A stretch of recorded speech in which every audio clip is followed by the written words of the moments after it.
Vacation in the late summer of '23, Kevin convened a daily strategy meeting with all of our union leaders in the public sector throughout the state.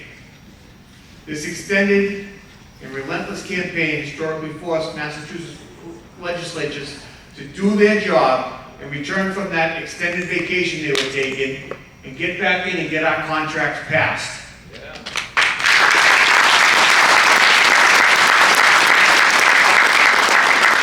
Take that a step further, and if you remember, Mark Bernard said cancel their checks. With the back pressure with Kevin and the Mass AFL-CIO, they got back to work and you got your money.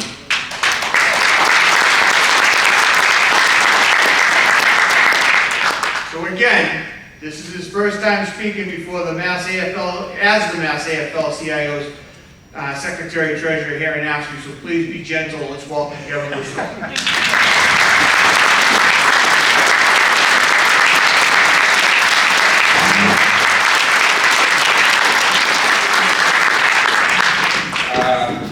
Too kind, rather too kind, although not the shot about being old.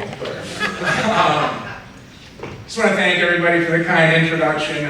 Not so much of a thanks for putting me after all these great speakers, but we'll do our best. And no, I'm not President Tolman, but I'm going to do my best to turn red and yell and get very excited. So, you know, well, hopefully I can be a four-man President Tolman and President Lynch as well. Good morning, sisters, brothers, and siblings. I want to start by thanking all the leadership, staff, and executive board here at AFSCME Council 93 for having me again. It's my first time. I'm thrilled to be here. I also want to thank the local union leaders and stewards out in the crowd who are on the front lines for our members every single day. Please give it up for yourselves.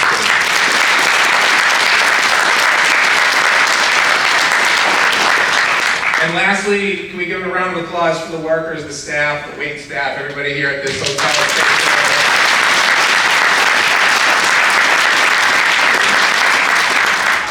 On behalf of President Chrissy Lynch, the Mass AFL-CIO, and our 500,000 members, we want to say thank you.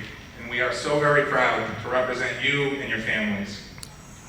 For those of you that don't know me, my name is Kevin Brousseau. You know me now after that introduction. But I was a long-time staff person here. I'm also a fourth-generation union member. This is what we do. This is my family business, and I'm proud to be a part of this with all of you. I want to start with a little bit about who we are and what we do at the AFL-CIO, but I also want to talk about our vision for the Massachusetts labor movement. President Lynch and I were elected almost a year ago, and we ran on a vision of building on the past, ready for the future. And at the AFL-CIO, we are using the skills and the lessons learned from those hard-earned victories of the past to tackle those challenges coming at us in the future. Things like artificial intelligence, things that workers decades ago didn't have to think about, but we're taking those lessons and making sure we're ready for them. Whether we're talking about our politics, our picket lines, or our legislative battles, we must be in lockstep. And we must be willing to be united in every fight, even if it isn't necessarily your fight. Because tomorrow it will be. And your sisters, brothers will be willing to stand shoulder to shoulder with you and ready for that fight every time. That's how we're going to win on our issues. That's how we're going to build worker power. And that's how every one of these states in this council are going to continue to grow. United in our values, united in our common goals, and united in solidarity. Working people are going to win. We're going to continue to win.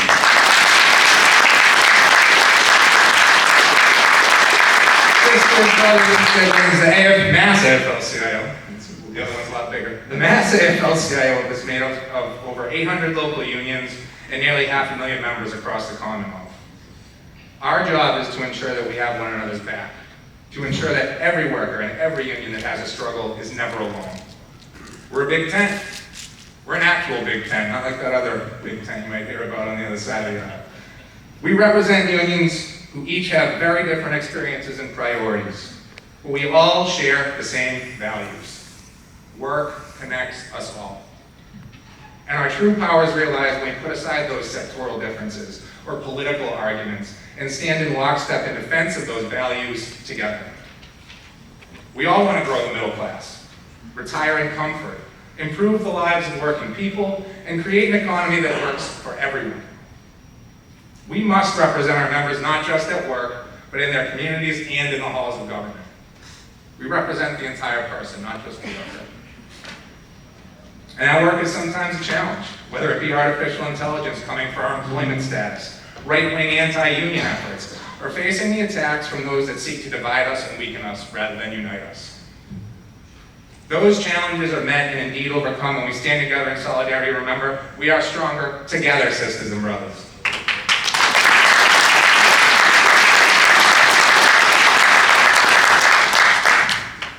Now, we had over 100 pieces of endorsed legislation in Mass this session.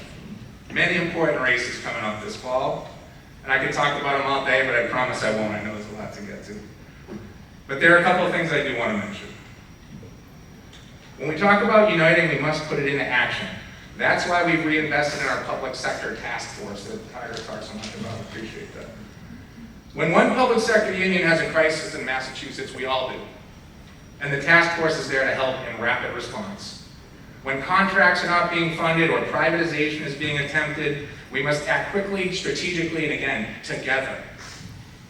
And that is what our task force has done. I want to thank AFSCME for being absolute leaders in that task force. It's been every step of the way.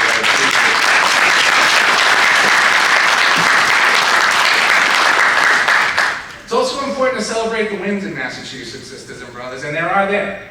They are. Just this week, we had public sector contracts funded, AFSCME contracts, sisters and brothers.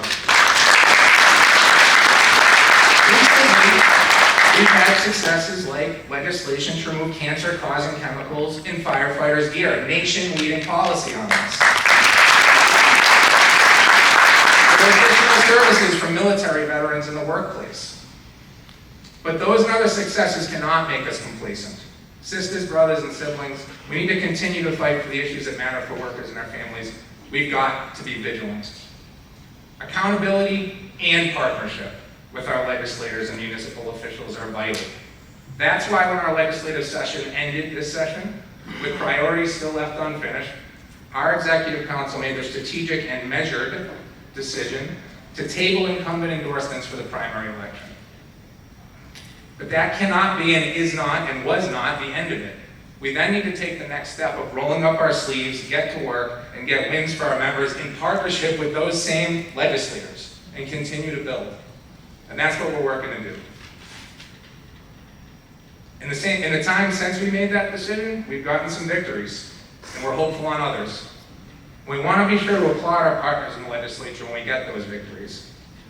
I just mentioned public sector contracts just this week, and we're hopeful for more. We're proud to continue to work with our public sector unions to fight the repeal of the windfall elimination provision in the government pension offset.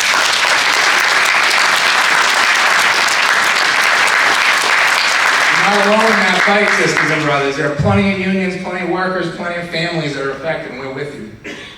Tens of thousands of families across New England having money they earned, taken from them. It's not fair. It penalizes hardworking public employees through no fault of their own. It's wrong, and we're going to continue to fight with you until we get this done.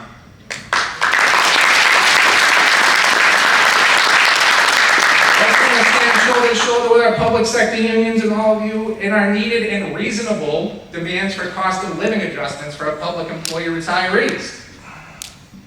And at the State House, we're continuing to fight for everything from project labor agreements to high labor standards on climate jobs, to providing unemployment for striking workers and preventing wage theft and many, many others. Imagine unemployment for striking workers. Nobody wants to be out on the strike line. They're forced out there, and then the company tries to start you out. We need to get that lifeline out to workers and take that toolbox out of the companies who's trying to mistreat them. With hundreds of unions and different priorities, there's no shortage of issues, but AFSCME is right there with us in solidarity in every fight. Again, whether it's your fight today or not, you know it will be next day, and we appreciate your support and solidarity.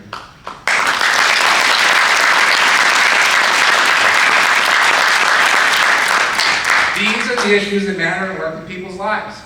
And elections have consequences in our lives too, sisters and brothers.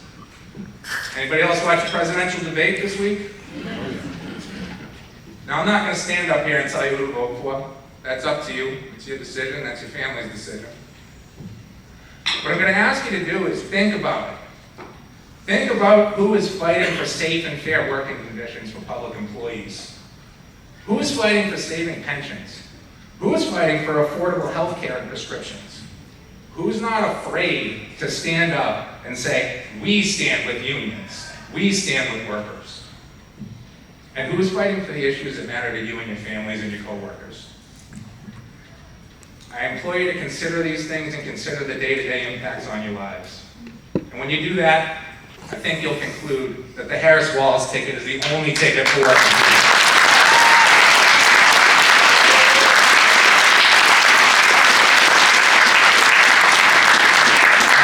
We're going to continue to do our electoral work in Massachusetts. We have focus and we're ready here. But we're also going to be volunteering up in New Hampshire. We're going to be phone making in other battleground states. We're going to be doing the best we can out of Massachusetts to make sure this thing goes the right way for workers. And if you want to be a part of that historic campaign, if you're interested in volunteering, you can do it from home. You can do it on the doors. We have it. We want to meet you where you're at. So if you want to be part of that, please come join us. There's plenty of volunteer opportunities and we're ready to go. Once again, thank you all for having me here. Thank you for what you do every single day, and thank you for the trust you put in President Lynch and I. We look forward to joining together with all of you to continue to build a better future for workers in Massachusetts and across New England. Thank you.